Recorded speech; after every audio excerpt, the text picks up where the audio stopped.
사랑하는 성도 여러분, 한 주간 어떻게 보내셨습니까?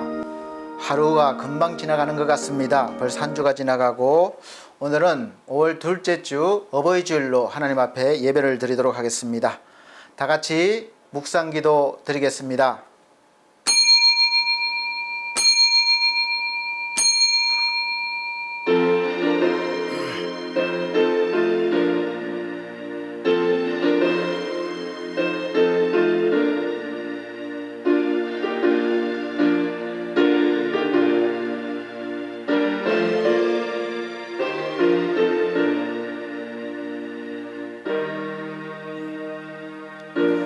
시험을 참는 자는 복이 있도다. 이것에 옳다 인정하심을 받은 후에 주께서 자기를 사랑하는 자들에게 약속하신 생명의 면류관을 얻을 것임이니라. 사람이 시험을 받을 때에 내가 하나님께 시험을 받는다 하지 말지니 하나님은 악에게 시험을 받지도 아니하시고 친히 아무도 시험하지 아니하시느니라. 오직 각 사람이 시험을 받는 것은 자기 욕심에 끌려 미혹됨이니 욕심이 잉태한 적 죄를 낳고 죄가 장성한 적 사망을 낳느니라. 내 사랑하는 형제들아, 속지 말라. 각양 좋은 은사와 온전한 선물이 다 위로부터 빛들의 아버지께로서 내려오나니 그는 변함도 없으시고 회전하는 그림자도 없으시니라. 그가 그 조물 중에 우리로 한 첫 열매가 되게 하시려고 자기의 뜻을 쫓아 진리의 말씀으로 우리를 낳으셨느니라. 아멘. 다 같이 찬송가 50장, 새 찬송가는 35장입니다. 찬송가는 새 찬송가로 이렇게 드리기로 하겠습니다. 내용이 약간씩 바뀐 게 있어서 통일 찬송가로 하다 보면 제가 편집할 때 좀 불편한 점이 많이 있더라고요. 그래서 새 찬송가로 하기로 하겠습니다. 통일 찬송가 50장, 새 찬송가 35장입니다.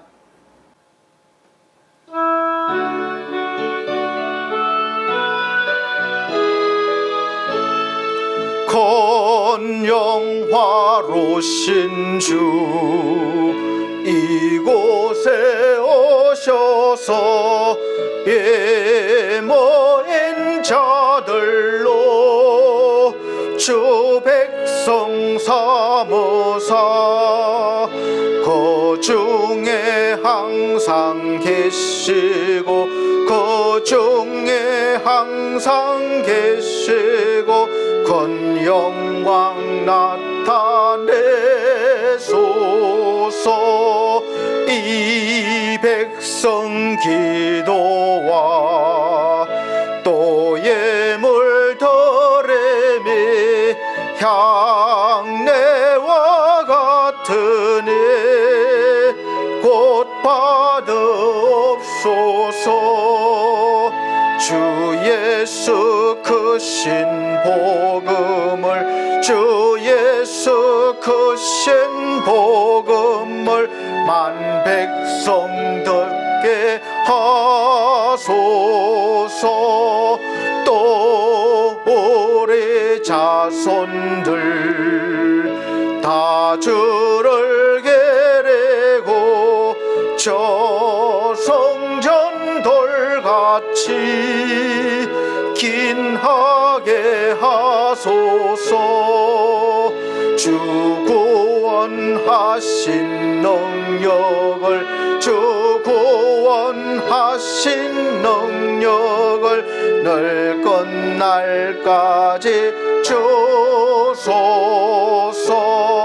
주 믿는 만민이 참 진리 지키며 예 성도들 같이 주 찬송하다가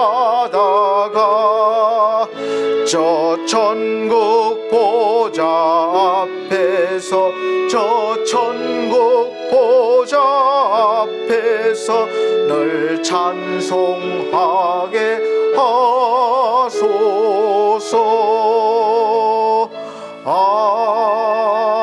아멘.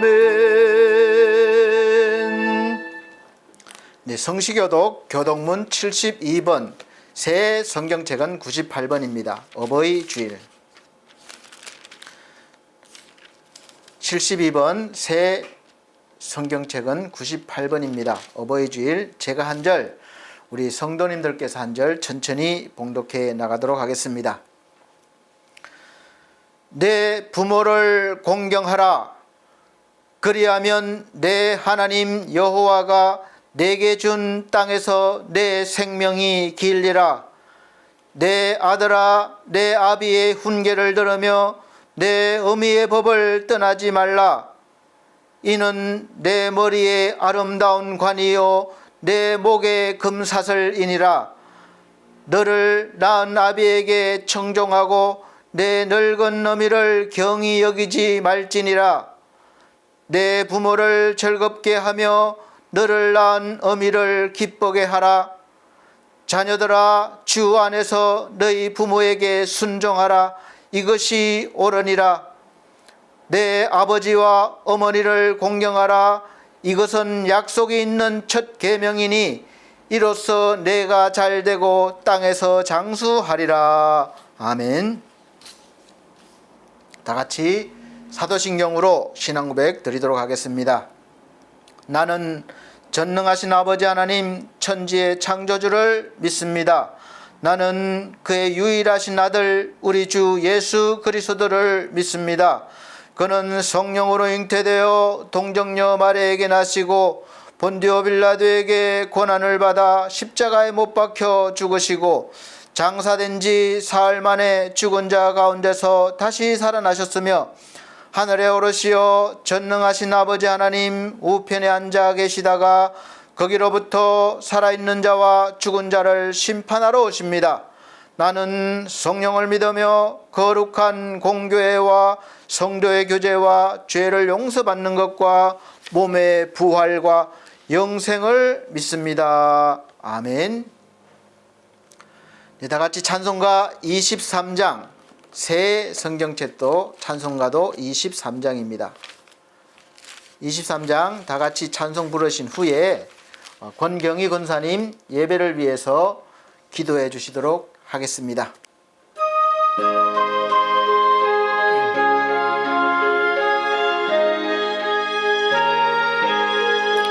만입이 내게 있으면 거입 다 가지고 내 거저 주시는 종을 늘 찬송하겠네.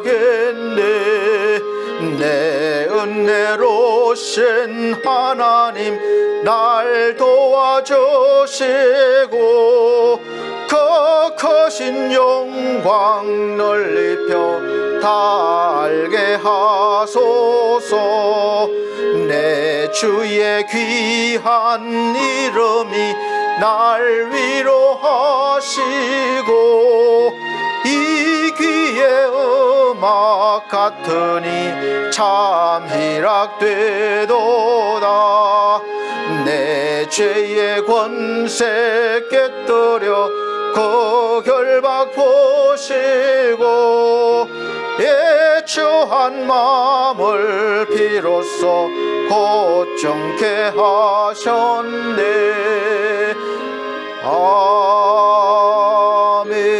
아멘. 예배를 위해서 권경희 권사님 기도해 주시도록 하겠습니다.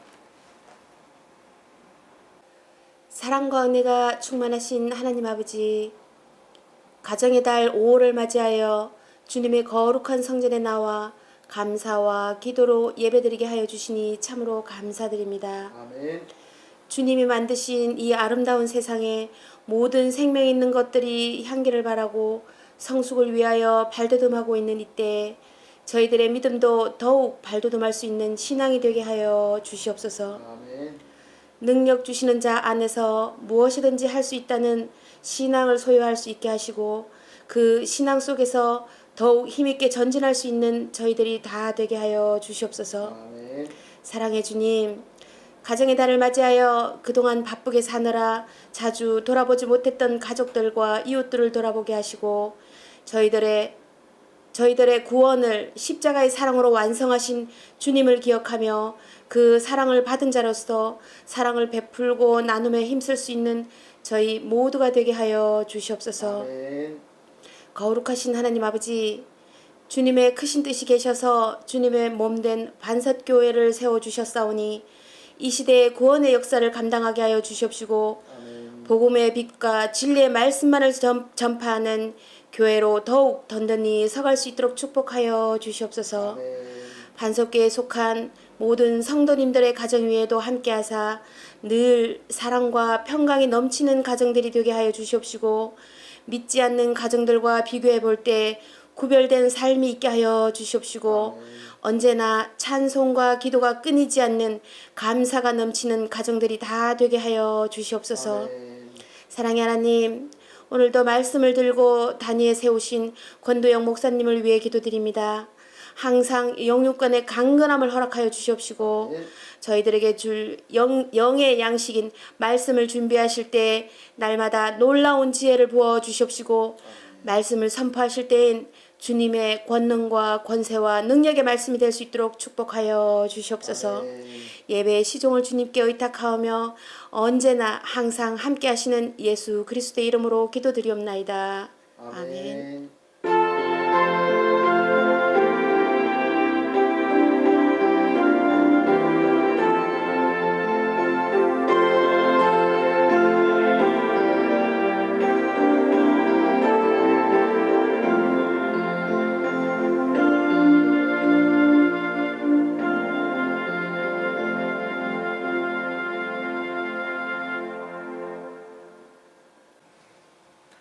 네, 감사합니다. 오늘 하나님께서 우리에게 주시는 하늘의 양식은 신약성경 요한복음입니다. 요한복음 1장 35절로 42절 말씀입니다. 요한복음 1장 35절로 42절 말씀 제가 천천히 봉독해 드리도록 하겠습니다. 또 이튿날 요한이 자기 제자 중 두 사람과 함께 섰다가 예수의 다니심을 보고 말하되 보라 하나님의 어린 양이로다. 두 제자가 그의 말을 듣고 예수를 쫓거늘 예수께서 돌이켜 그 쫓는 것을 보시고 물어 가라사대 무엇을 구하느냐 가로되 랍비여 어디 계시오니까 하니 랍비는 번역하면 선생이라. 예수께서 가라사대 와 보라. 그러므로 저희가 가서 계신 데를 보고 그날 함께 거하니 때가 제 10전 되었더라. 요한의 말을 듣고 예수를 쫓는 두 사람 중에 하나는 시몬 베드로의 형제 안드레라. 그가 먼저 자기의 형제 시몬을 찾아 말하되 우리가 메시아를 만났다 하고 메시아는 번역하면 그리스도라. 데리고 예수께로 오니 예수께서 보시고 가라사대 내가 요한의 아들 시몬이니 장차 게바라 하리라 하시니라. 게바는 번역하면 베드로라. 아멘. 예, 우리 사랑하는 성도 여러분, 한 주간 또 정신없이 보내셨죠? 아니면 또 은혜 가운데 보내셨습니까? 하나님과 동행하신 것 같나요? 아니면 내 마음대로 내 뜻대로 하나님은 저 뒷전에 두시고 살아오셨습니까? 그러나 오늘 이 시간 하나님이 함께 하시고 저와 여러분에게 이미 임재해 계시고 함께 하심을 믿으시면서 또 이렇게 함께 예배를 드리게 된 것도 너무나 감사한 일이고 큰 은혜죠. 예배 드릴 수 있는 것이 얼마나 큰 은혜인지 이 시간 깨달으시고 하나님이 주시는 은혜를 충분히 받으시기를 예수 그리스도 이름으로 축복합니다. 오늘 설교 말씀의 제목은 어버이 주일이긴 한데 지금 무엇을 원하십니까? 라는 제목으로 말씀을 선포하겠습니다. 사실 저희 교회는 어린이 주일, 어버이 주일, 스승의 주일, 또 부부 주일 해서 이렇게 따로따로 이렇게 지키면서 또 선물도 해드리고 이렇게 해야 되는데 사실 사정상 그렇게 하지 못합니다. 그러나 우리 교회에서 할 수 있는 대로 힘껏 또 이렇게 해드리려고 하고 또 은혜 받게 해드리려고 하고 있습니다. 그래서 우리 교회가 이렇다 저렇다 비교하지 마시고 여러분도 성도로서 또 어디 속해 있든지 은혜 받은 대로 또 최선을 다하시면 될 것입니다. 저도 그래서 제가 이런 목사다 저런 목사다 평가 제가 남을 하지도 않지만 가족도 저는 평가 안 해요. 비교 안 해요.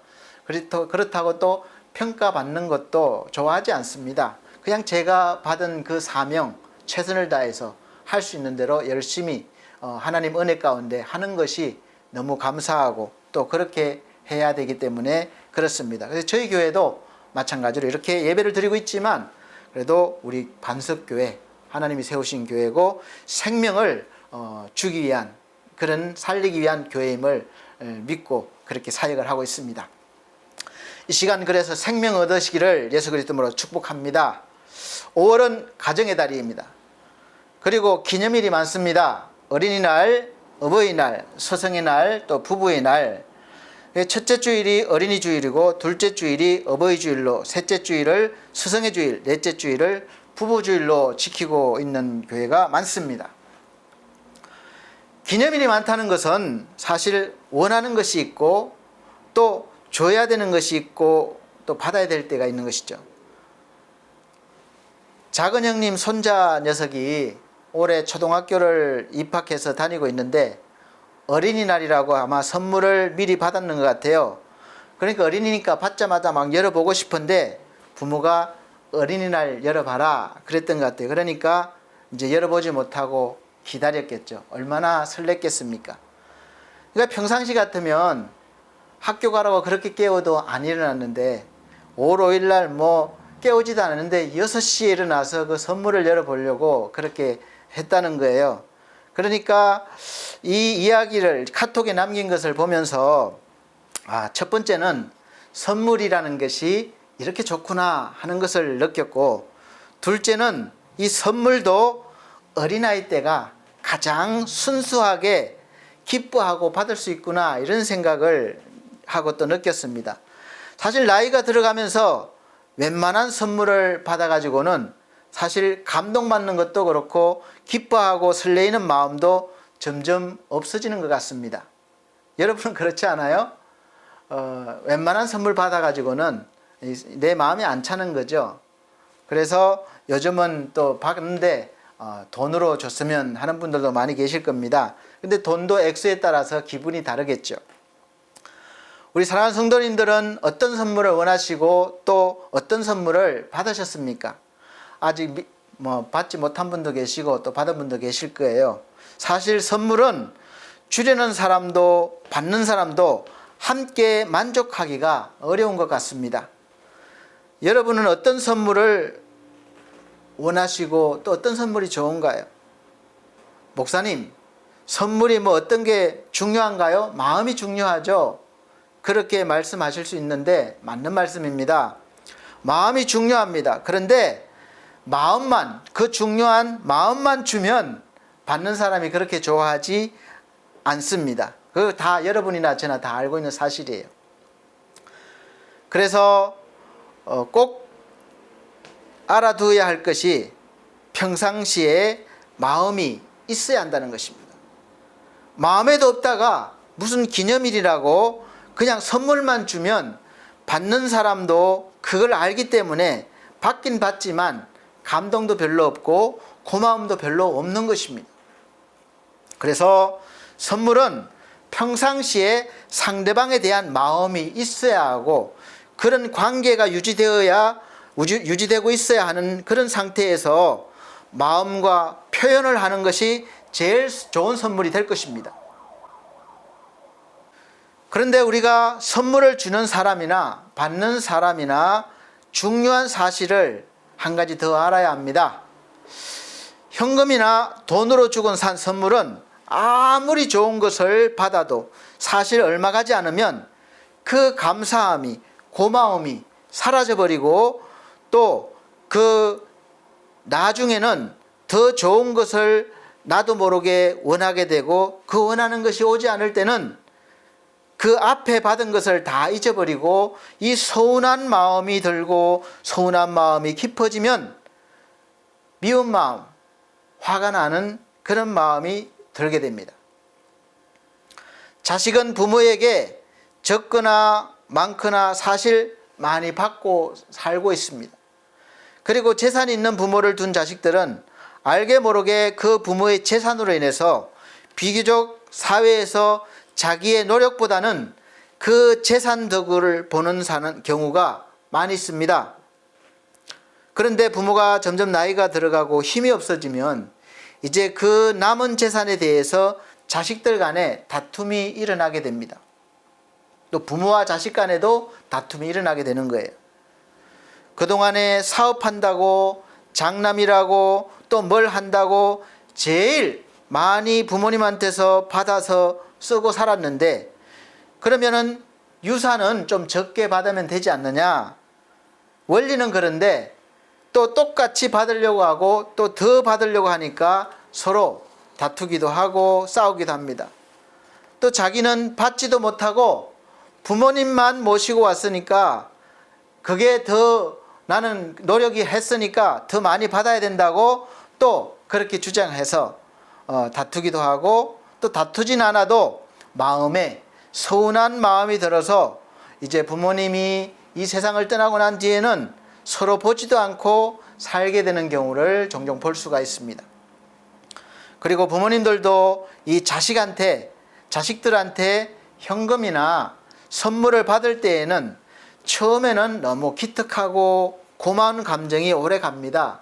그런데 시간이 흐를수록 받는 것이 적어지거나 또 바빠서 오지 못하거나 그렇게 하면 자식이 어려워서 그런가 보다 이렇게 한편으로는 이해하려고 하지만 이 마음이 이제 어떤 마음이 드는가 하면 내가 나이 들었다고 좀 소홀히 대하나 또 무시하나 내가 힘이 없다고 생각하지 않나 이런 그런 마음이 들면서 괜히 자식이 서운하게 됩니다. 그런 시험에 들게 되는 거죠. 그래서 부모 자식 간뿐만 아니라 우리가 살아가는 이 사회 구조가 이미 그렇게 되어버린 것입니다. 그리고 그렇게 된 것은 사실 우리의 마음이 작아서도 아니고 또 이해가 없어서도 아닙니다. 사실 우리가 살면서 세상에서 가장 귀한 선물은 하나님께서 나를 통해서 연결된 사람들이에요. 부모님, 형제, 자식, 친구, 또 지인, 그렇게 인연으로 맺어진 소중한 관계인 사람들입니다. 우리가 새로 태어난 아기만이 귀한 선물이 아니에요. 나이 드신 늙으신 부모님도 하나님이 주신 그런 아주 소중한 사람, 귀한 선물입니다. 그런데 그 사실을 살면서 잊어버리게 되고 그 관계가 아닌 다른 것으로 채우려고 할 때 관계가 어긋나게 되고 또 깨어져 버리게 되어서 서로가 마음이 상하고 고통을 받게 되는 경우입니다. 그런 경우가 많습니다. 그리고 더 큰 문제는 이렇게 관계가 깨어져 버리고 고통스럽게 되면 더 중요한 하나님과의 관계에서도 문제가 생기게 되는 것입니다. 그래서 하나님은 그런 것을 막고자 내 부모를 공경하라, 내 자녀를 사랑하라 그렇게 말씀하시는 거예요. 내가 부모님과의 관계가 문제가 있어서 그 관계가 깨어져 버렸습니다. 내가 형제 자매들과 관계가 좋지 않아서 관계가 깨어져 버렸어요. 우리 부부 사이가 좋지 않아서 관계가 깨어져 버렸습니다. 친한 친구나 지인과의 관계, 또 직장 동료와의 관계가, 또 교회에서는 목사와 성도와의 관계가 좋지 않아서, 성도와 성도와의 관계가 좋지 않아서 관계가 어그러져 버렸습니다. 깨어져 버렸어요. 여기에서 오는 그 상실감과 이 마음의 상처는 깊을 수밖에 없습니다. 그래서 하나님과의 관계에도 문제가 생기는 경우가 많은 것을 우리가 알 수가 있습니다. 이것을 잘 아시는 예수께서 산상수훈의 말씀 중에 이렇게 말씀하셨습니다. 마태복음 5장 22절로 24절 말씀 보시면 나는 너희에게 이르노니 형제에게 노하는 자마다 심판을 받게 되고 형제에 대하여 라가라 하는 자, 그러니까 라가는 욕하는 것을 말합니다. 욕하는 자는 공회에 잡히게 되고 미련한 놈이라 하는 자는 지옥불에 들어가게 되리라. 그러므로 예물을 제단에 드리다가 거기서 내 형제에게 원망 들을 만한 일이 있는 줄 생각나거든 예물을 제단 앞에 두고 먼저 가서 형제와 화목하고 그 후에 와서 예물을 드리라. 아멘. 이렇게 말씀하고 있습니다. 이렇게 말씀하신 것은 상대방을 위한 것이 아니라 나를 위해서 그렇게 하라는 말씀입니다. 여러분도 경험해 보셔서 아실 거예요. 내 마음이 편하지 않고 괴로우면 기도하는 것과 찬송 드리는 것 그리고 예배도 은혜가 되지 않습니다. 불편한 거예요. 어쩔 수 없이 나갔지만 은혜를 받지 못합니다. 하나님과의 관계가 회복이 안 돼요. 그래서 자연스럽게 하나님과의 관계도 점점 문제가 심각해지는 것입니다. 이 심각한 문제가 내 인생 전반적으로 다 이렇게 퍼져 있어서 고통스럽고 괴로울 수밖에 없는 거예요. 그는 왜 우리가 이렇게 되어버렸습니까? 죄가 세상에 들어옴으로써 우리가 오염이 되어버렸고 그래서 이미 그 생각하는 것부터 시작해서 사회 구조가 그렇게 형성되어 버렸습니다. 그리고 우리가 알아야 할 것은 우리 사람의 마음에는 이 두 개의 큰 공간이 있는데 하나는 세상의 것으로 채워야 만족을 느낄 수 있는 것이고 또 하나는 이 영적인 공간인데 하나님으로 채워야 만족할 수 있는 공간입니다. 이것을 아셔야 돼요. 근데 믿음이 없으면 이 세상의 공간만 늘 보이고 채우려고 하는 것입니다. 그래서 이 세상의 공간을 아무리 채워도 하나님으로 채워야 할 이 마음의 공간, 영적인 공간이 채워지지 않으면 금방 배가 고파지고 만족하지 못하게 됩니다. 그래서 남자나 여자나 그렇게 사랑을 받으면서도 사랑을 더 달라고 하기 때문에 그 원하는 사랑을 받지 못하는 경우, 채워지지 못하면 이제 속이 상하고 다툼이 일어나게 되는 것입니다. 돈도 마찬가지예요. 그렇게 돈을 많이 가졌으면 좀 넉넉하게 나눠줄만 한데 오히려 더 가지려고 하다 보니까 다툼이 생기는 것입니다. 다윗이 자기의 부인도 있어요. 왕이기 때문에 첩도 많이 더 쓸 것입니다. 그런데 우리아의 아내, 장군의 아내, 임자가 있는 그 아내가 마음에 들어서 뺏은 거예요. 그러니까 선지자가 그렇게 예를 들어서 말씀하고 있잖아요. 어떤 사람이 양이 99마리가 있는데 한 마리의 양이 있는 사람 것을 뺏으려고 합니다. 누가 그렇게 하느냐? 자기라는 거예요. 당신이 그렇게 했지 않느냐? 이것이 바로 우리 근본적인 마음에 있는 죄의 마음입니다. 예전에 광고에서도 서로 먼저 주려고 하는 게 있었습니다. 라면 광고인데 생각나실지 모르겠어요. 형님 먼저, 아우 먼저 이렇게 먼저 이렇게 하니까 그렇게 하다가 결국 그럼 내가 먼저 하니까 상대방이 놀라는 장면 그게 있습니다. 그러니까 마음은 먼저 하세요 하지만 나도 사실 내가 먼저 하고 싶은 먹고 싶은 마음이 있는 거죠. 우리가 받는 선물은 그 어떤 것이든지 우리의 마음을 다 채울 수가 없게 되어 있습니다. 그래서 늘 갈급하게 되는 것이고 더 가지려고 하는 것에서 다툼이 일어나게 됩니다. 그러나 반대로 하나님의 공간이 채워지면 채워질수록 이 세상의 것으로 채워야 할 공간이 뭐 좀 적게 채워졌건 많이 채워졌건 상관없이 항상 이 사도 바울처럼 모든 것에 만족한 삶, 능력 있는 삶, 그래서 항상 주 안에서 모든 것을 할 수 있는 그런 인생이 되는 것이고 그래서 감사가 넘치고 또 풍요로운 인생을 살 수가 있다는 것을 성경에서 알려주고 있습니다. 예로 보여준 사건이 아브라함은 하나님으로 채워진 사람이에요. 아니, 하나님이 채워주셨죠. 먼저 항상 하나님이 먼저 채워주시는 분입니다. 우리는 늘 세상 것만 채우려고 하기 때문에 하나님이 먼저 은혜를 주시고 채워주셔야 되는 겁니다. 그때서야 하나님이 보이는 거예요. 이게 믿음의 순서입니다. 창세기 13장 보면 아브라함이 아브라함 때 아직 믿음의 조상 열국의 아비가 안 되었을 때 그런 아직 모습이 아닐 때 하나님께서 친척과 아비 집을 떠나라고 했는데 조카 롯을 데리고 고향 땅을 떠나왔습니다. 그리고 베델과 아이 사이에 이르렀을 때에 아브라함이나 이 조카나 재산이 많아졌어요. 이것도 복이죠. 고향을 다 버리고 떠났는데도 많아졌습니다. 그때는 재산이 거의 가축들이었습니다. 유목민이었기 때문에 그래요. 그래서 땅이 비좁아지니까 이제 서로 자기 양떼를, 자기 염소를 먼저 먹이려고 하다 보니까 이 아브라함의 목자와 롯의 목자들이 서로 다투는 거예요. 거기에다가 그 살았던 가나안 사람과 브리스 사람도 그 땅에 함께 살고 있으니까 풍족하지 못한 그것 때문에 생존 경쟁은 갈수록 치열해질 수밖에 없었습니다. 지금 우리 세상과 같아요. 생존 경쟁이 얼마나 치열합니까? 하루하루가 달라요. 내가 좀 소홀히 하면 대기업도 금방 무너져 버립니다. 이것이 생존 경쟁이에요. 끊임없이 계속 개발하고 투자하고 이렇게 해야 되는 거죠. 얼마나 피곤한 인생입니까? 이런 상황에서 역시 아브라함은 하나님의 사람이었습니다. 과감한 결정을 내립니다.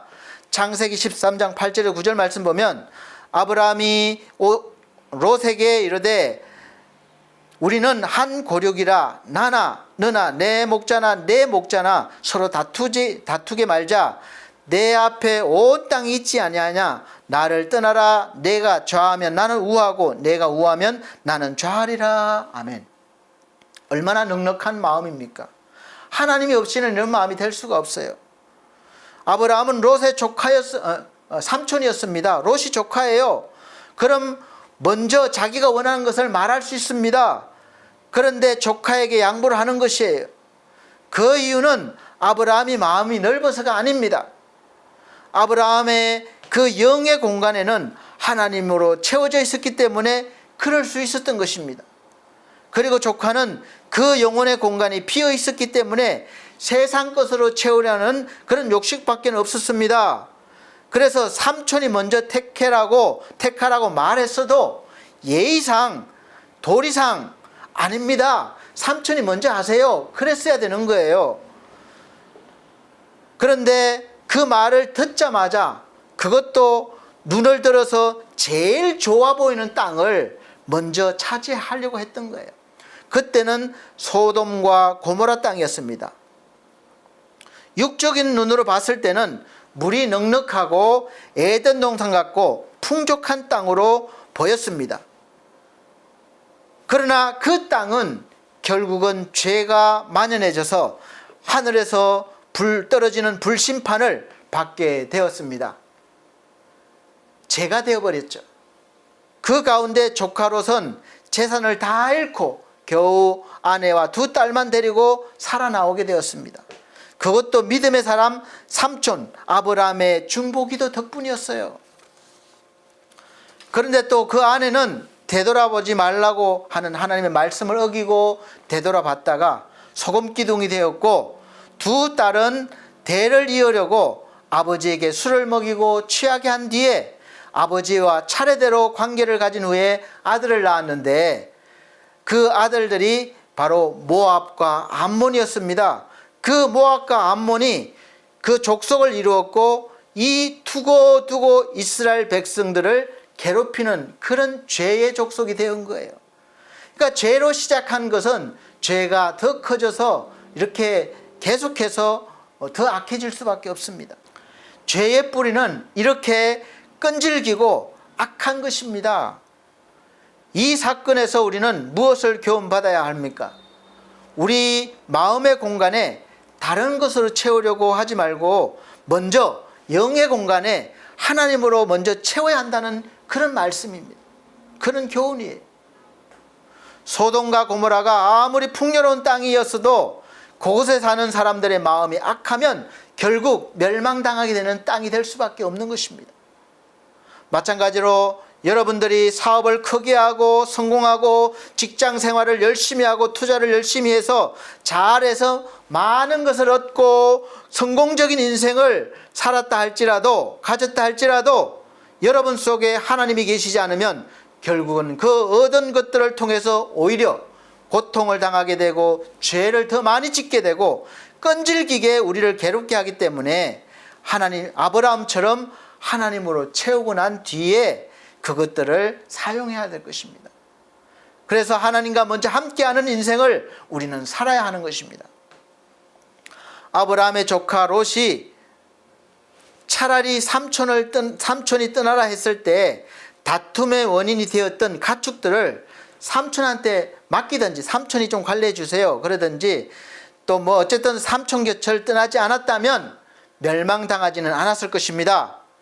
이 하나님의 사람 삼촌이 롯에게 가장 귀한 선물임을 롯은 깨닫지 못했던 것이죠. 사랑하는 성도 여러분, 수많은 이유를 다 떠나서라도 지금 여러분 옆에 있는 하나님을 마음에 담은 믿음의 사람인 그 사람이 부모이건 아내건 남편이건 자식이건 친구이건 지인이건 가장 큰 선물이심을 여러분 이 시간 아시기 바랍니다. 깨달으시길 바랍니다.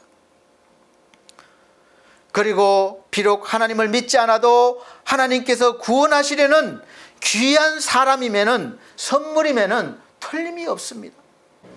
그래서 우리가 전도를 하려면 때로는 손해도 좀 보고 양보도 하고 그 다음에 마음을 담아 선물을 준비하고 또 주고 또 받으면 이 마음까지 전달되는 것이기 때문에 하나님까지 전달되는 것이기 때문에 기쁨과 감사가 넘치게 될 것입니다.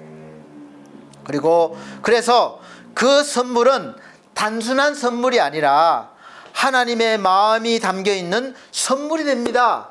그래서 그 선물을 받은 사람이 이 선물 보따리를 풀면 현금이든 건강식품이든 장난감이든 전자제품이든 그 무엇이든 그 푸는 순간 그 선물 속에서 하나님이 나오실 것이고 그 하나님께서 여러분의 마음에 들어가실 것입니다.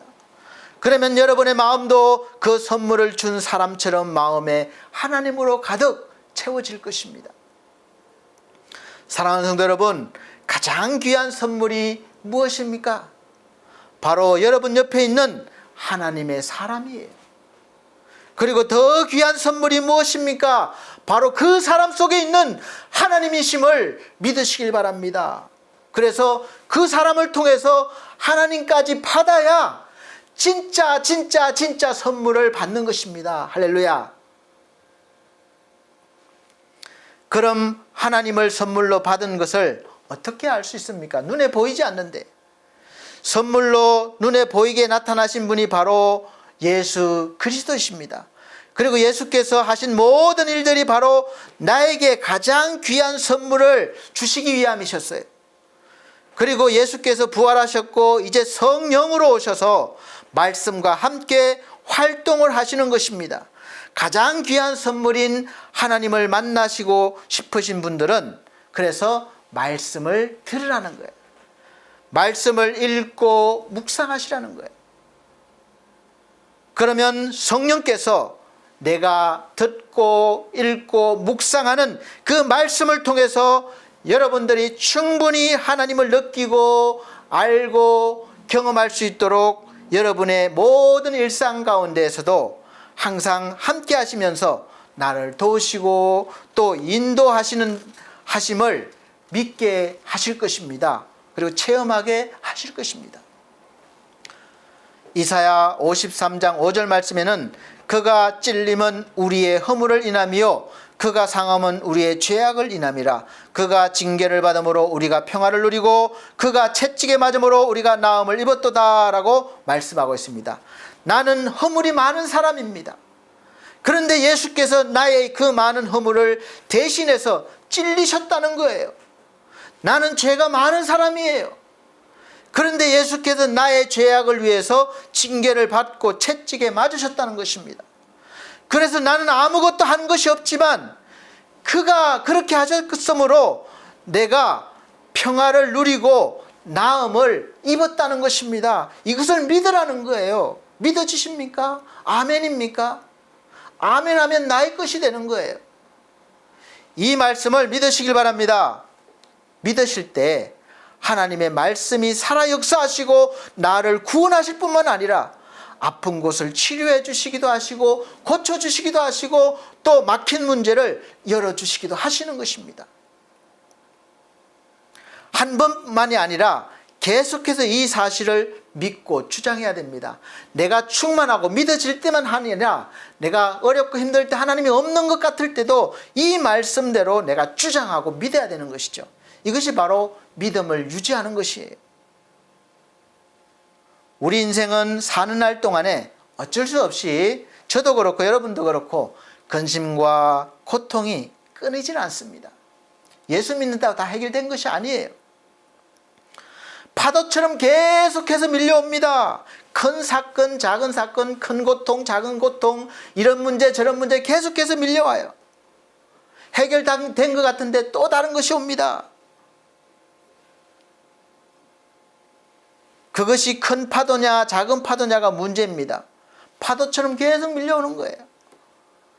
그럴 때 우리가 하나님께 해결해 달라고, 구원해 달라고 부르짖으면, 즉 간절히 기도하면 하나님께서 막 두루마리 같은 그런 옷을 펄럭이시고 긴 수염을 휘날리시면서 하늘에서 내려오셔서 내 기도에 짠 하고 응답하시는 그런 걸 또 해결해 주시는 그런 경우에 바라는 경우가 많이 있는데, 물론 그런 특별한 체험도 있죠. 경우도 있습니다. 그러나 대부분은 그렇게 오시지 않아요. 불 가운데도 없습니다. 태풍 가운데도 없습니다. 큰 지진 가운데도 없습니다. 안 계십니다. 대부분은 조용한 가운데 미세한 음성으로 오심을 믿으시길 바랍니다. 대부분 하나님께서는 목사나 믿음의 사람들을 통해서 말씀으로 찾아오시고 또 은혜를 주십니다. 그래서 믿음의 사람들을 가까이 해야 되는 거예요. 시편 107편 19절로 20절 말씀은, 이에 저희가 그 근심 중에서 여호와께 부르짖음에 그 고통에서 구원하시되 저가 그 말씀을 보내어 저희를 고치사 위경에서 건지시는도다. 아멘. 여기에서 위경이란 말은 위태로운 처지나 지경을 말하는데, 지금 내가 위태로운 형편에 처해 있을 때 하나님께서 하나님의 말씀을 보내주셔서 고쳐주시고 건져주신다는 말씀입니다. 그런 말씀이 어떻게 옵니까? 내가 가만히 있는데 말씀이 그냥 막 오십니까? 아니에요. 말씀이 있는 사람을 통해서 옵니다. 목사를 통해서 온다든지 믿음의 사람들을 통해서 만날 때, 내가 들을 때 깨닫게 하시고 또 알게 하시는 거예요. 해결되는 거예요. 그래서 믿는 자들에게는 이러한 능력이 있다. 귀신이 떠나가고 손을 얹은 적 병이 나으니라. 그래서 믿는 자들을 가까이 하라는 겁니다. 그래서 하나님의 말씀은 곧 하나님이시라고 성경은 선포하고 있습니다. 요한복음 1장 1절 태초에 말씀이 계시니라. 이 말씀이 하나님과 함께 계셨으니 이 말씀은 곧 하나님이시니라. 아멘. 우리 사랑하는 성도 여러분, 가정의 달인데 어떤 선물을 원하십니까? 오늘 제목, 무엇을 원하십니까? 돈을 원하십니까? 저도 미리 부모님에게, 우리 아버님에게 많지는 않지만 적은 용돈 드리고 왔어요. 미리. 그리고 또 외손자에게는 또 선물, 어린이날이라고 또 뭐 어떤 건지 몰라서 또 현금으로 조금 주고 왔습니다. 다 원하시는 것이 있을 거예요. 돈, 건강식품, 새로 나온 핸드폰, 필요한 전자제품, 또 솔로로 계신 분들은 정말 마음에 꼭 드는 사람, 사랑하는 사람 만나는 거 다 좋습니다. 그리고 우리가 살아가는 데 있어서 다 필요해요. 그러나 그 무엇보다도 하나님을 원하시고 하나님을 여러분의 영의 공간에 모시기를 원하시길 바랍니다.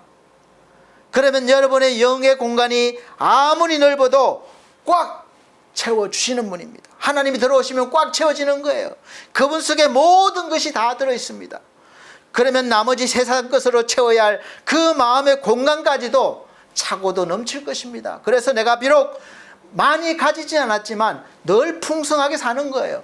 조그만 거라도 넉넉한 마음으로 베풀며 사는 거예요. 나누며 사는 거예요. 왜 그렇습니까? 내 공간이 채워졌기 때문에 그렇습니다.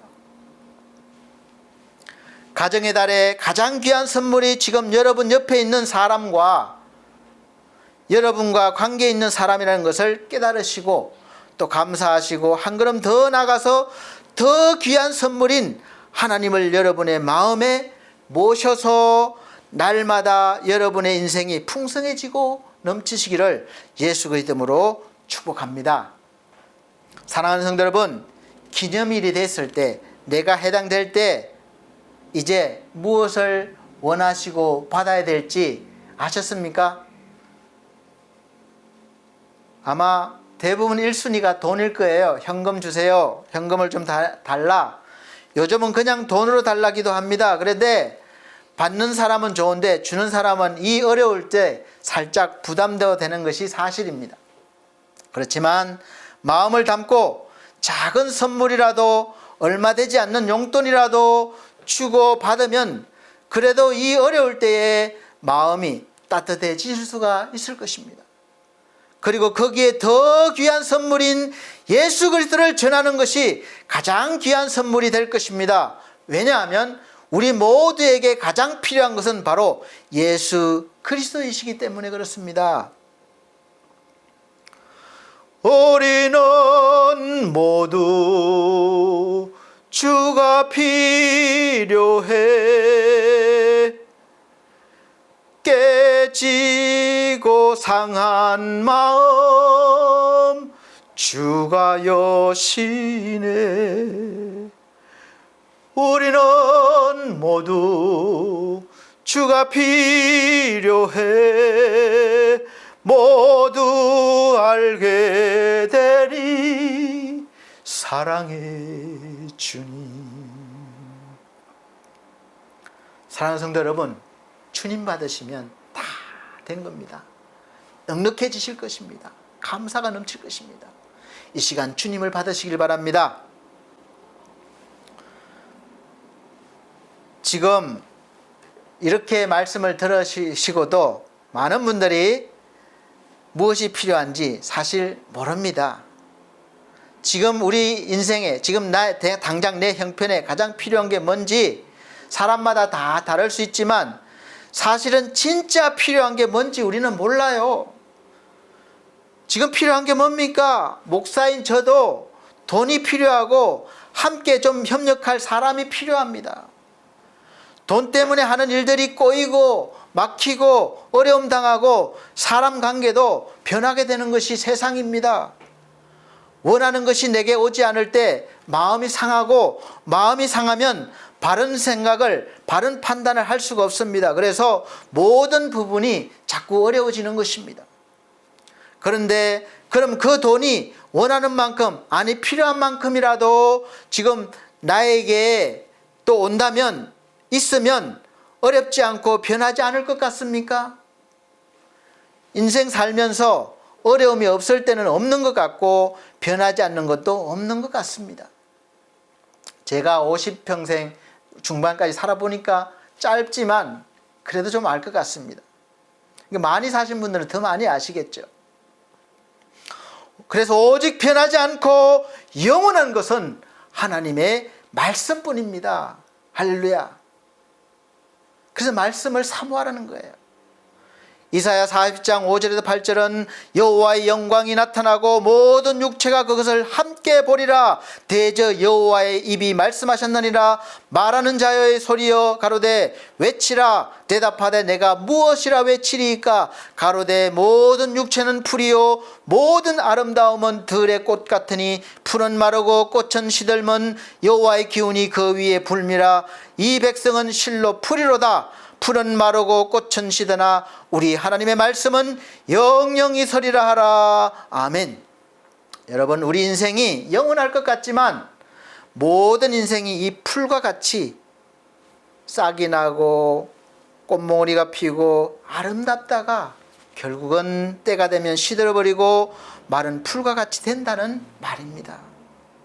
중국을 통일시키고 최초로 황제 칭호를 받게 된 진시황이 나라를 통일하고 그 나라를 유지하기 위해서 왕권을 강화하고 마치 자신이 신인 것처럼 통치를 하면서 영원한 나라를 세우기 위해서 만리장성도 쌓고 아방궁을 만들고 70만 명이 넘는 백성들을 동원해서 능을 만들기도 했습니다. 지하에서까지 다스리기 위해서예요.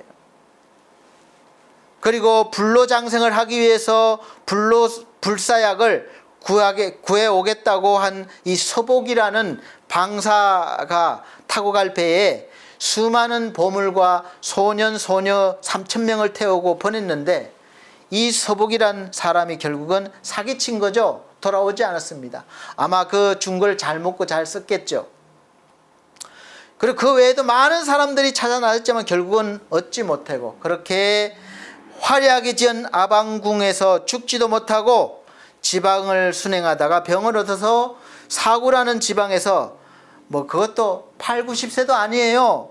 50세의 짧은 나이에 죽고 말았습니다. 그렇게 영혼을 사모하며 영생하려고 애를 썼지만 결국은 100년도 살지 못하고 제 나이도 살지 못하고 하나님 말씀처럼 풀과 같이 결국 시들고 말라버렸습니다. 이것이 바로 우리 인생이라는 거예요.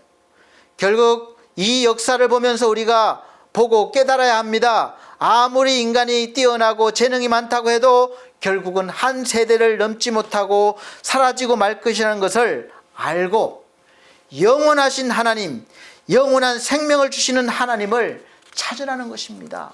모시라는 거예요.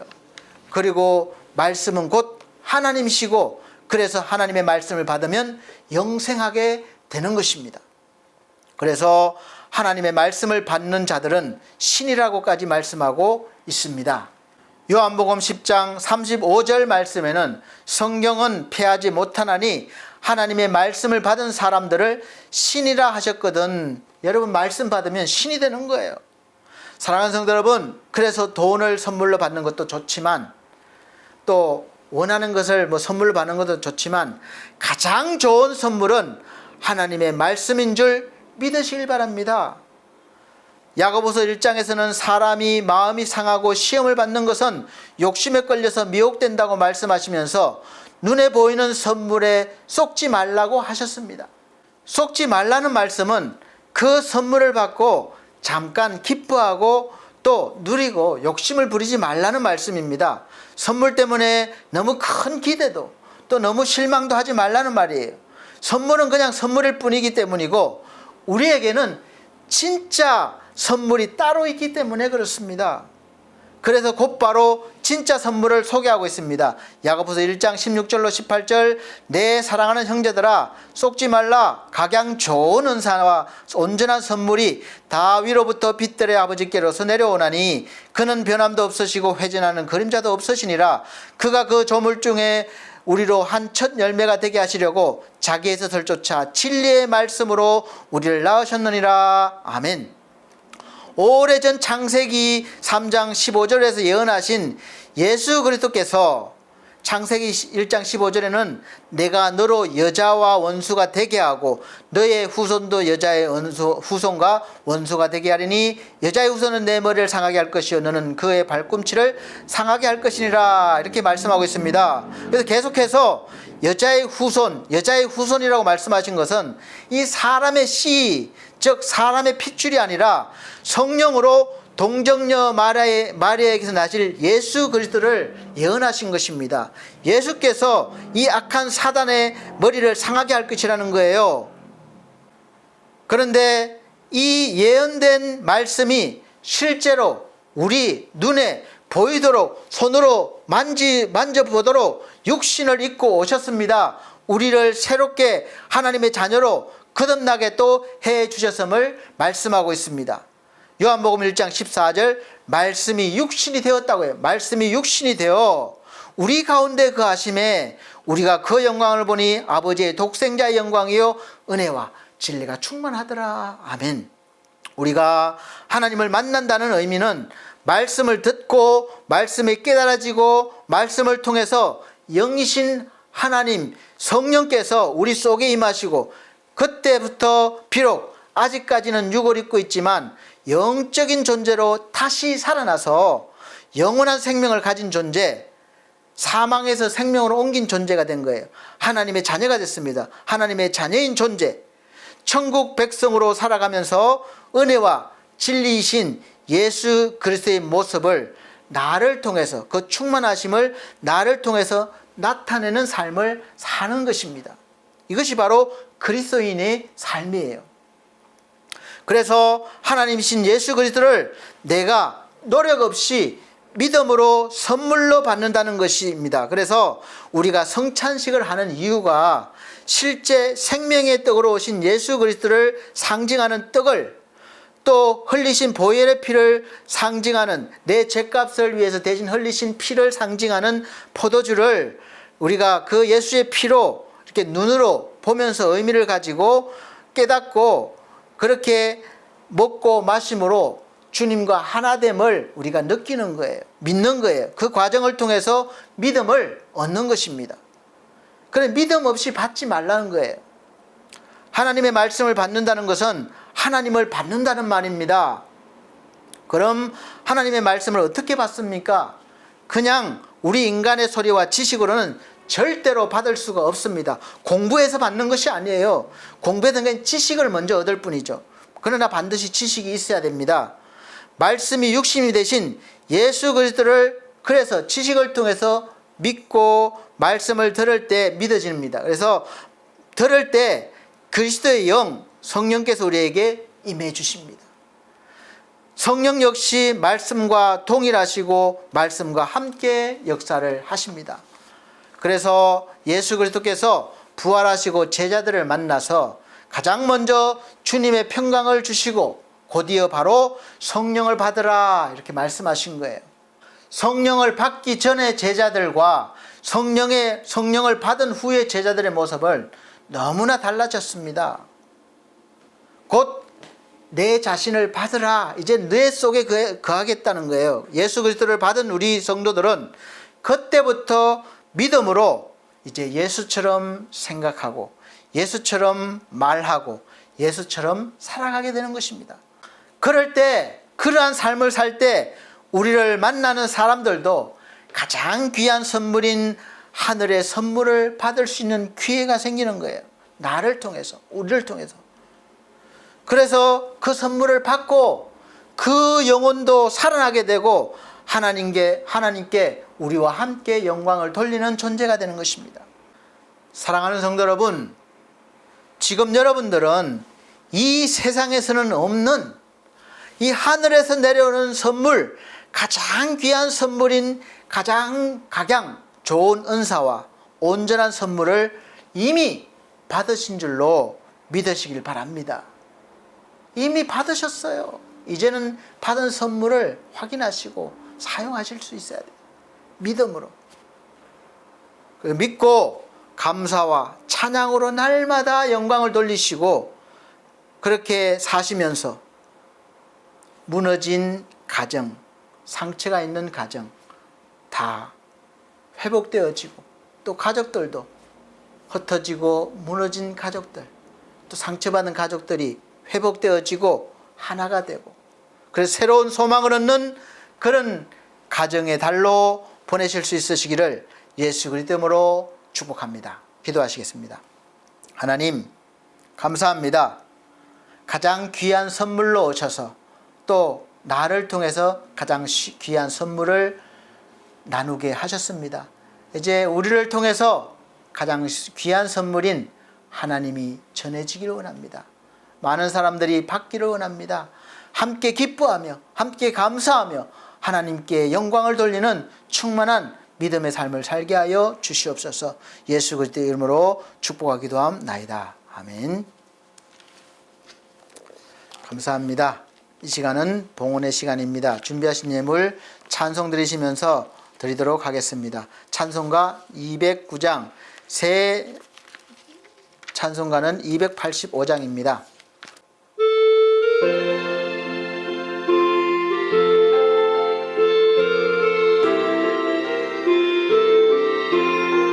주의 말씀 받은 그날 참 기쁘고 복되도다. 이 기쁨만 못 이겨서 온 세상에 전하노라. 기쁜 날 기쁜 날 주 나의 죄 다 씻은 날 늘 깨어서 기도하고 늘 기쁘게 살아가리 기쁜 날 주 나의 죄 다 씻은 날 이 좋은 날 내 천한 몸 새 사람이 되었으니 이 몸과 마음 다 바쳐서 영광의 주를 섬기리 기쁜 날 주 나의 죄 다 씻은 날 늘 깨어서 기도하고 늘 기쁘게 살아가리 기쁜 날 주 나의 죄 다 씻은 날 새 사람 된 그날부터 평안한 마음 늘 있어서 이 복된 말 전하는 일 나의 본분 삼았도다 기쁜 날 주 나의 죄 다 씻은 날 늘 깨어서 기도하고 늘 기쁘게 살아가리 기쁜 날 주 나의 죄 다 씻은 날 아멘. 드려진 예물 위해 기도드리도록 하겠습니다. 아버지 하나님, 하나님 은혜 감사하여 11제물 드립니다. 감사예물 드립니다. 선기예물 드립니다. 또 몸과 마음 주님 앞에 헌신하였습니다. 또 우리 김경란 원장님 특별히 감사예물 드렸습니다. 귀한 손길 기억하시고 날마다 주의 주시는 충만함으로 주님께서 베푸시는 은혜로 날마다 기쁘고 충만한 삶을 살게 하시고 가정과 모든 하시는 일들 아버지 복의 복을 더해 주시고 열어 주옵소서. 예수 그리스도의 이름으로 축복하고 기도하옵나이다. 아멘. 네, 감사합니다. 교회 소식 전해드리도록 하겠습니다. 첫 번째 22년도 교회 표어는 우리 반석교회 표 영의 사람으로 사는 사람입니다. 사도행전 2장 14절로 17절 말씀입니다. 두 번째 매주 주일 오전 11시 예배를 영상으로 드리고 있습니다. 그렇지만 대면 예배 환경이 왔기 때문에 이제 한 달에 이제 한 번씩이라도 같이 오셔서 예배 드리고 멀지만 훈련이 되어야 됩니다. 하나님이 때가 되면 또 함께 모일 수 있는 그런 또 장소도 허락하실 것입니다. 세 번째, 성도들의 우리 가정과 직장과 사업을 위해 기도해 주시고 우리 연약한 성도들 건강 회복과 믿음 회복을 위해서 기도해 주시길 바랍니다. 그리고 기도 부탁하실 분들은 이렇게 자막으로 전화번호와 이메일 넣을 테니까 꼭 연락 주시기를 바랍니다. 그럼 기도하겠습니다. 네 번째, 코로나 바이러스 예방을 위해서 여전히 신경을 많이 쓰셔야 됩니다. 새로운 변이 바이러스가 계속 생기기 때문에 해제됐다고 마음 놓고 다녀서는 안 됩니다. 그래서 사람 모인 곳에서는 조심해 주시고 또 이 기회를 은혜롭게 잘 활용하실 수 있으시길 바랍니다. 다섯 번째, 5월 셋째 주 예배는 스승의 주일로 예배를 드립니다. 이모저모로 또 자녀들을 둔 우리 부모님들은 성경 말씀을 가르치시는 부모님이나 또 세상 지식을 가르치는 성경 말씀을 가르치는 우리 선생님이나 또 세상 지식을 가르치는 선생님에게 마음을 담아서 작은 부담 가지지 마시고 보답이라도 해주시면 아마 더 감사함으로 자녀들을 대할 것입니다.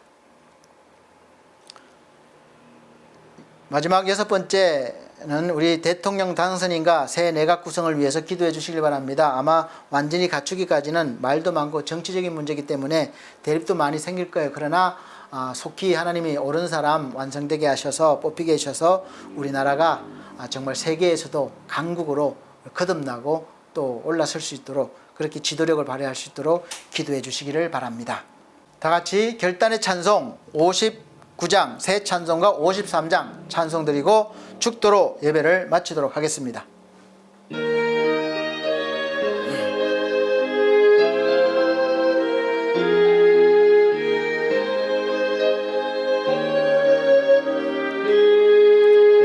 성전을 떠나가기 전 머리를 속일 때 주께서 함께 계시고 복 내려줘소서.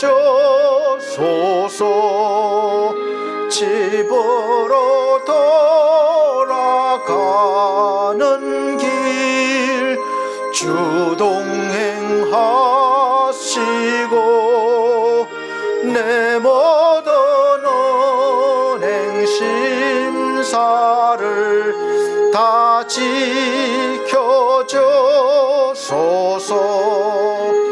거룩한 날이 다가고 저녁이 되도록 주의 맘에 빗대사 늘 계시옵소서. 아멘. 우리 아버지 하나님, 5월 가정의 달을 맞이하여 하나님의 은혜로 하나님이 귀한 선물임을 깨닫고 이제 하나님을 받아들여 우리 영적인 공간이 가득 차고 넘쳐서 언제나 주의 은혜를 넉넉한 은혜로운 사람이 되어 사랑하는 가정을 품게 하시고 또 가족을 품게 하시고 우리를 만나는 사람들을 품게 하셔서 하나님의 사랑과 은혜를 마음껏 나누는 그런 성도로 그리스도인으로 살아가게 하여 주시옵소서. 그리해서 그 사람들도 하나님을 받고 귀한 선물임을 깨닫고 함께 하나님과 동행하며 영광 돌리는 그런 거룩한 형제로 세워 주옵소서. 감사합니다. 오늘도 은혜 주셔서 감사합니다. 주 예수 그리스도의 은혜와 하나님 아버지의 크신 사랑과 성령님의 감화 감동 교통하신 은혜가 중앙총회와 중앙총회 신학과 서울중앙선교회와 반석교회 우리 모든 성도들 그리고 이 시간 함께 예배드린 귀한 하나님의 백성들 위에 함께 계실지어다. 아멘.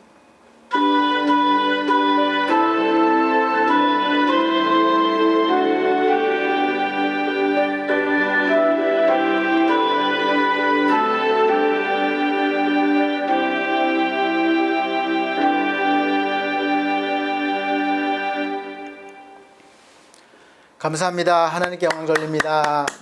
다음 주에 뵙겠습니다.